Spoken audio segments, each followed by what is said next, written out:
Ciliated epithelium, குறு இழை கொண்ட எபித்தீலியம். எபித்தீலியல் செல்ஸ்ல மேல் பாகத்துல என்ன இருக்கும், சின்ன சின்ன உணர் நீட்சிகள் காணப்படும். அதுதான் என்னது, சிலியேட்டட் எபித்தீலியம்.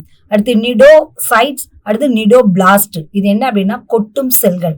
இது என்ன இருக்கும் அப்படின்னா லோயர் ஆர்கானிசத்துல இருக்கக்கூடிய ஒரு விதமான டிஃபென்ஸ் மெக்கானிசம், பாதுகாத்துக்கிறதுக்காக. அடுத்து கக்கூன், புழுக்கூடு அல்லது கருமுட்டை கூடு அப்படின்னு சொல்லக்கூடியது என்னது, கக்கூன். அடுத்து கெமிக்கல் ஆக்சிஜன் டிமாண்ட், சிஓடி அப்படின்னு சொல்லுவோம். பிஓடி மாதிரி சிஓடி. பிஓடிங்கிறது பயாலஜிக்கல் ஆக்சிஜன் டிமாண்ட், சிஓடிங்கிறது வேதியியல் ஆக்சிஜன் தேவை. அடுத்து சீலோமிக் ஃப்ளூயிட், ஒவ்வொரு உயிரினத்தையும் உடற்குழி காணப்படும். அந்த உடற்குழியில இருக்கக்கூடிய திரவம் தான் என்னது, உடற்குழி திரவம். அதுதான் என்ன சொல்றோம், சீலோமிக் ஃப்ளூயிட் அப்படின்னு சொல்றோம். காலும்னார் எபித்தீலியம். காலும்னார் எபித்தீலியம்னா எபித்தீலியம் செல்ஸ் தான். அதனுடைய ஷேப் என்ன இருக்குன்னா தூண் வடிவத்துல இருக்கக்கூடியது. அடுத்து கமிஷுரல் வெஷல். இது என்ன அப்படின்னம்னா இணைப்பு நாளங்கள். ஒரு இடத்துல இருந்து இன்னொரு இடத்துக்கு இணைப்பை தூக்கிட்டு போகக்கூடிய ஒரு பொருள் தான் என்னது, கமிஷுரல் வெஷல்ஸ் அப்படின்னு சொல்லக்கூடியது. காம்பவுண்ட் எபித்தீலியம், இது வந்து கூட்டு எபித்தீலியம். எபித்தீலியல் செல்ஸ் ஒன்று போல இருந்து ஒரே வேலையை செய்யறது, ஒரே இடத்துல இருக்கக்கூடியது. அதுதான் என்னது, கூட்டு எபித்தீலியம். கனெக்டிவ் டிஷ்யூஸ், இது இணைப்பு திசுக்கள். இணைப்பு திசுக்கள்ங்கிறது வந்து இப்போ 2 எலும்புகளுக்கு இடையில இணைக்கக்கூடியதா இருக்கலாம், அல்லது 2 தசை நான்களை இணைக்கக்கூடியதா இருக்கலாம், ஏதோ ஒன்று இருக்கும். இதுதான் என்னது, கனெக்டிவ் டிஷ்யூஸ்.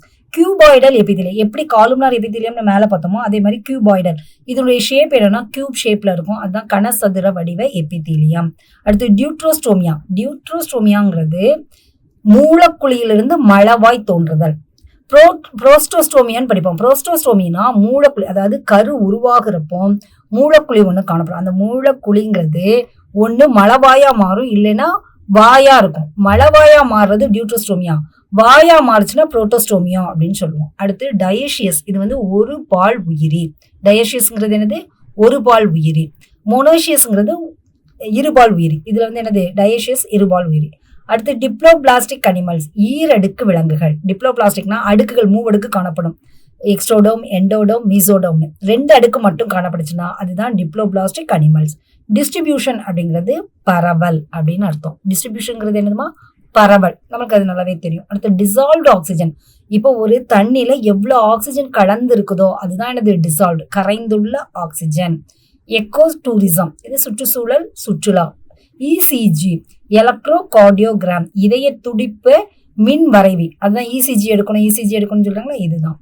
அடுத்து எலக்ட்ரோ மேக்னெட்டிக் ரேடியேஷன், இது என்ன அப்படின்னா இஎம்ஆர் அப்படின்னு சொல்லக்கூடிய மின் காந்த கதிர்வீச்சு. அடுத்து எண்டோஜிக்ஸ். எண்டோஜிக்ஸ்னா அடிப்பு, ஏற்கனவே நடுமட்ட புழுக்கள் பார்த்தோம் இடையில. இது வந்து எண்டோஜிக்ஸ், இது வந்து அடிமட்ட புழுக்கள். அடுத்து எபிஜிக்ங்கிறது மேல்மட்ட புழுக்கள்.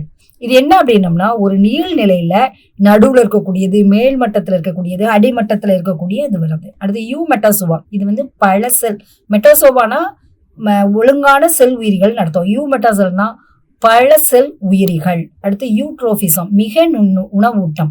இப்போ நம்ம வயல்ல உபயோகிக்கப்படக்கூடிய உரங்கள் வந்து என்ன ஆயிடும்னா தண்ணியில அடிக்கப்பட்டு குளத்துக்கு வந்துடும். குளம் வந்து உரம் அதிகமாயிடும். இது என்ன ஆகும் அப்படின்னா குளத்துல அதிகப்படியான தாவரங்கள் மிக வளர்ச்சிக்கு உருவாக்கிடும். இதுதான் என்ன அப்படின்னா மிகை உணவூட்டம் அப்படின்னு பேரு. அடுத்து எவிசரேஷன், இது உள்ளுறுப்பு அகற்றம். உள்ள உடம்புக்குள்ள இருக்கக்கூடிய பொருளை வெளியேற்றுறது. இது எதுக்குன்னா நம்ம பதப்படுத்துறதுக்கு பயன்படுத்துவாங்க, எவிசரேஷன். அடுத்து ஃபீட்டஸ்ங்கிறது வளர்கரு.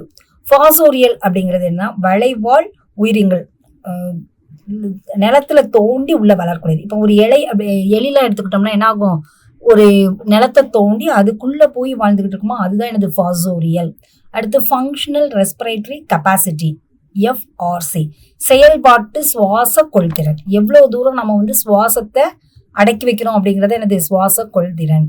அடுத்து கேங்லியான், நரம்பு செல் திறன் அப்படின்னு சொல்லக்கூடியது. அதாவது நரம்பு நீளமா போகும், ஒரு இடத்துல என்ன ஆகும், டம்ப் ஆகி இருக்கும். அந்த இடத்துல என்ன இருக்கும் அப்படின்னா அதிகப்படியான நரம்பு திரள்கள் காணப்படும். அது என்னது, நரம்பு செயல்திறல், கேங்லியான் அப்படின்னு சொல்லுவாங்க. இது வந்து லோயர் ஆர்கானிசம் இன்வெர்டிபிரேட்டால அதிகமா காணப்படும். ஜீன் பூல் அப்படின்னா ஒரு குழுமம், மரபணு குழுமம் அப்படிங்கக்கூடியது. ஒரு கம்யூனிட்டியினுடைய ஜீன், அவங்க அதுக்குள்ளே தான் என்ன பண்ணியிருக்கோம் அப்படின்னா இனப்பெருக்கம் நடைபெற்றிருக்கோம். அப்ப அந்த குழு மட்டுமே என்னது தனித்து வச்சிருக்கப்படும், அதுதான் மரபணு குழு. ஜெனட்டிக் ட்ரிஃப்ட், இது என்ன அப்படின்னா ஒரு இடத்துல இருந்து இன்னொரு இடத்துக்கு ஜெனட்டிக் நகர்வு ஏற்படுத்துறது.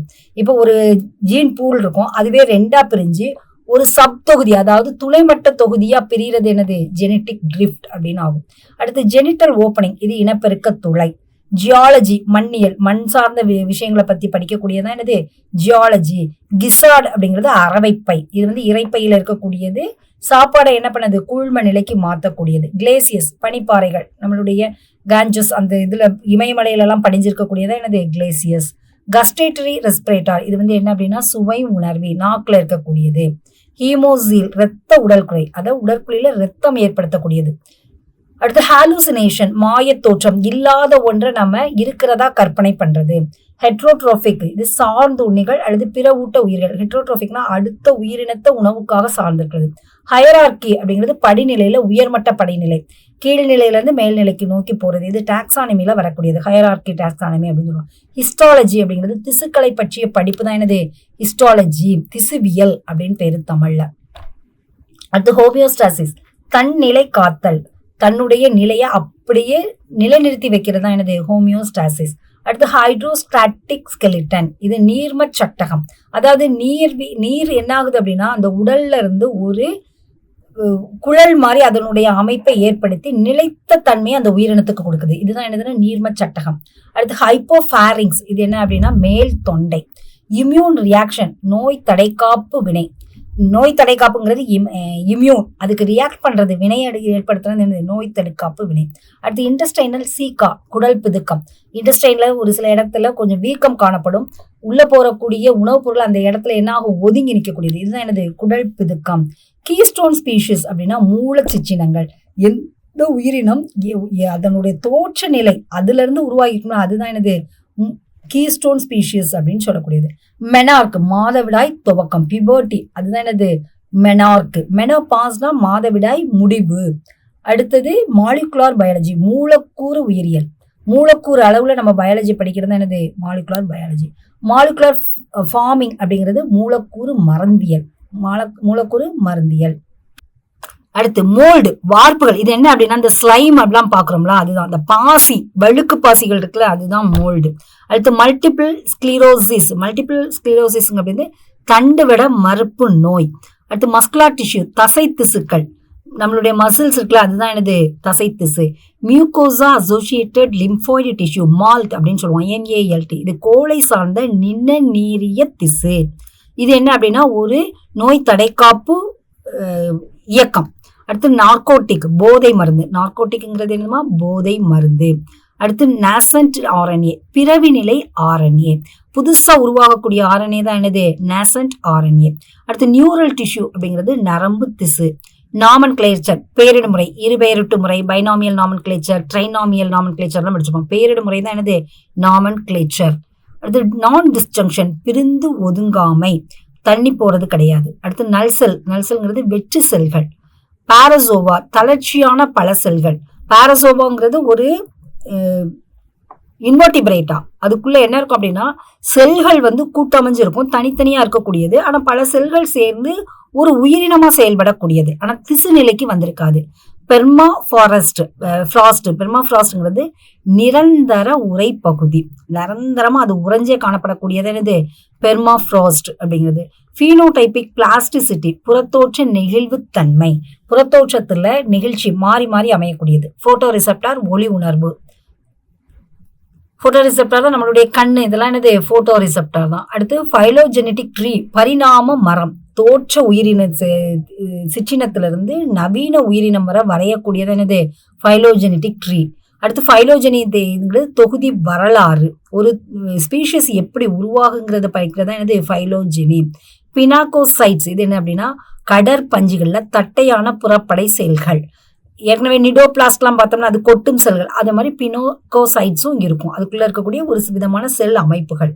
பிளான்ட் டெஸ்மல்ஸ், இதுங்கிறது கோள அணுக்கள், இது என்ன அப்படின்னா அணுக்கள்ல வந்து கோள வடிவத்துல காணப்படுகிறது.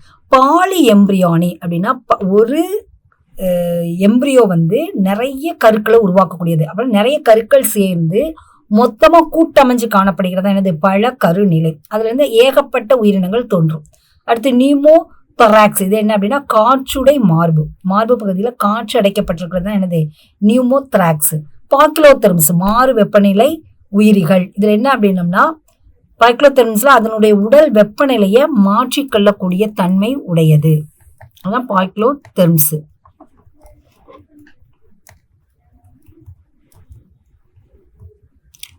அடுத்து போஸ்ட்மார்ட்டம். இது என்ன அப்படின்னம்னா பேர்காலத்திற்கு பின். போஸ்ட்மார்ட்டம் அப்படிங்கிறது பேர்காலம் நடக்கிறது, அதுக்கு அடுத்த இடம். இது ப்ரீ போஸ்ட் பார்ட்டம்ங்கிறது முன்னாடி உள்ளது. அடுத்து ப்ரீகர்சார், முன்னோடி பொருள். ஒரு முதல் பொருள்ல இருந்து அடுத்தடுத்த பொருட்கள் அதுல இருந்து தோன்றுமா, அந்த தோன்றக்கூடிய முதல் பொருள் தான் என்னது ப்ரீகர்சார் அப்படிங்கிறது. பிரைமர் டிஎன்ஏ, இது என்ன அப்படின்னா தொடக்க டிஎன்ஏ. ப்ரோப் டிஎன்ஏங்கன்னா துளைக்கி. இந்த ப்ரோப் டிஎன்ஏ வந்து ஒரு இடத்த போய் தூண்டி விடக்கூடியது. சூடோபோடியா, போலிக்கால்கள், இதுக்கு எக்ஸாம்பிள் அமீபா. அடுத்து சூடோ ஸ்ட்ராட்டிஃபைடு எபிதீலியம்.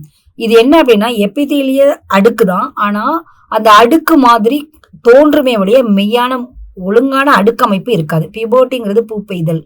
பைரோலிக்ஸ்ங்கிறது வெப்பச்சிதைவு. பைரோலிசிஸ்ங்கிறது என்னது வெப்பச்சிதைவு. ரேடியல் சிமெட்ரி, ஆர சமச்சீர், வட்ட அமைப்புல எங்க வெட்டினாலும் சம கூறுகளா பிரியக்கூடிய உயிரினம் தான் என்னது ஆர சமச்சீர் அமைப்பு. எக்ஸாம்பிள் ஹைட்ரா வரும். ரீகாமினன்ட், மறுசேர்க்கை உட்பட்ட செல். ரீகாமினன்ட் செல் உயிரினம் அப்படின்னு சொல்லக்கூடியது. அடுத்தது ரீஜெனரேஷன். ஒரு இதுல இழப்பு ஏற்பட்டுச்சுன்னா அதுல என்ன ஆகும் அப்படின்னா ரீஜெனரேஷன் நம்மளால பண்ண முடியும். ரியோ ரிசெப்டார் எப்படின்னா நீரோட்ட உணர்வி. இந்த நீரோட்டம் எந்த மாதிரி இருக்கு, வெப்பமா இருக்கா, எந்த திசையில போகுது, இதெல்லாம் கண்டுபிடிக்கிறது என்னது நீரோட்ட உணர்வி அப்படிங்கிறது. சால்டேஷன், சால்டேஷன்ங்கிறது வந்து தாவுதல். ஒரு இடத்துல இருந்து ஒரு இடத்துக்கு லீப் பண்ணி போறதா என்னது சால்டேஷன். சால்டோட்டோரியல் அப்படின்னா தாவும் விலங்குகள், தவளை. இதுக்கு செலக்ஷன் அப்படிங்கிறது தேர்வு. சீட்டே அப்படிங்கிறது என்ன அப்படின்னா நுண்முட்டைகள். சீட்டேங்கிறது என்னதுமா நுண்முட்டைகள். சீவேஜ் அப்படிங்கிறது கழிவு நீர். சிம்பிள் எபிதீலியம், எளிய எபிதீலியங்கள். ஷேர்டு கேரக்டர், பகிரப்பட்ட பண்புகள். ஒரு இடத்துல இருந்து என்ன இடத்துக்கு என்ன ஆகும், பண்புகளை பகிர்ந்து கொண்டு போகுது, அதுதான் என்னது பகிரப்பட்ட பண்புகள். அடுத்து சாலிபிளைசேஷன் அப்படிங்கிறது கரைத்தல். சாலிபிளைசேஷன்ங்கிறது என்னது கரைத்தல். ஸ்பானிங் அப்படின்னா இனசெல் வெளியேற்றம். ஸ்பானிங்கிறது என்னது இனசெல் வெளியேற்றம். சில உயிரினங்கள் வந்து இந்த பௌர்ணமி சமயத்துல ஸ்பானிங் ஏற்படுத்தும். இதுக்காக என்ன வந்துடும் அப்படின்னா நீரிஸ்லாம் எடுத்துக்கிட்டோம்னா பௌர்ணமி சமயத்துல கடற்கரைக்கு வந்துடும், அந்த இடத்துல ஸ்பானிங் பண்ணும். அப்போ என்ன ஆகும் அப்படின்னா ஈஸியா சினாப்சிஸ் அதாவது சைகோட் ஃபார்ம் ஆயிடும். ஸ்பீஷியேஷன், சிற்றினமாக்கல், ஒரு இடத்துல இருந்து இன்னொரு உயிரினம் உருவாகிறது. ஸ்பெர்மாத்திகா, விந்து கொள்பை, விந்த அடக்கி வச்சு கொள்ளக்கூடியதான் என்னது ஸ்பெர்மாத்திகா. ஸ்பிங்டர் அப்படிங்கிறது சுருக்கு தசை. ஸ்குவாமஸ் எபிதீலியம், தட்டை வடிவ எபிதீலியம். ஸ்குவாமஸ் எபிதீலியம்ங்கிறது தட்டை வடிவ. ஸ்ட்ராட்டிஃபைடு எபிதீலியம்ங்கிறது அடுக்கு எபிதீலியம். அடுத்து ஸ்ட்ரக்சரல் ஜீன், அமைப்பு மரபணுக்கள். சூப்பர் ஆக்சைடு டிஸ்மியூட்டேஸ் அப்படிங்கிறது படிவு ஆக்சிஜன் தேவை, எஸ்ஓடி அப்படின்னு சொல்லுவாங்க. சிஸ்டமேட்டிக்ஸ், இனத்தொடர்பு தொகுப்பமைவு. இனத்தொடர்பு தொகுப்பமைவு, இதுதான் என்னது சிஸ்டமேட்டிக்ஸ். அடுத்து டாக்டைல் ரிசெப்டார். நெக்ஸ்ட் பார்க்க போறோம் டாக்டைல் ரிசெப்டார். ஆல்ரெடி நமக்கு தெரியும் தொடு உணர்வி. இதுக்கு எக்ஸாம்பிள் ஏற்கனவே பார்த்த நம்ம அந்த தொட்டாச்சினிங். டாட்டோனமி, இது வந்து பேரின் பெயர் சிற்றின பெயரும் ஒரே மாதிரியாக இருத்தல். ஹோமோசாப்பியன்ஸ் ஹோமோசாப்பியன்ஸ் அப்படின்னு 2 நேரம் வைக்கிறோமா, இதுதான் என்னது டாட்டோனமி அப்படிங்கிறது. அடுத்து தெர்மோ ரிசெப்டார், வெப்ப உணர்வி, வெப்ப ஏற்பின்னு கூட வச்சுக்கலாம். அடுத்து தெர்மோ அசிடோஃபில்ஸ் அப்படிங்கிறது வெப்பம் மற்றும் அமிலத்தன்மையை தாங்கி வளரும் தன்மை கொண்ட உயிரினங்கள், அதானது தெர்மோ அசிடோஃபில்ஸ் அப்படிங்கிறது.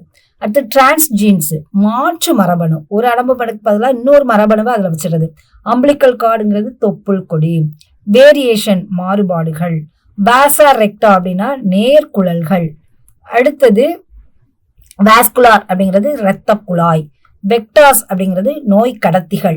கடத்திகள் தான் பொதுவா இதுல நோய் கடத்திகள். பில்லஸ் அப்படிங்கிறது குடல் உறிஞ்சிகள், சிறுகுடல்ல காணப்படக்கூடியது. பேட்டர் வாட்டர் வாஸ்குலார் சிஸ்டம்ஸ், இது வந்து நீர் குருதியோட்ட மண்டலம். இது எங்க காணப்படும் அப்படின்னா ஸ்டார் ஃபிஷஸ்ல காணப்படும்.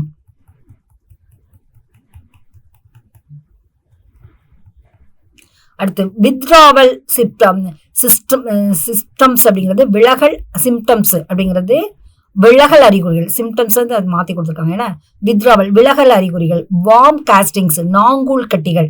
நம்ம இந்த வெர்மி கல்ச்சர்ல வரக்கூடிய அந்த கட்டிகள் தான் வரும். யானிங் அப்படிங்கிறது கொட்டாவி. ஜூஜியோகிராஃபிங்கிறது விலங்கின புவி அமைப்பு.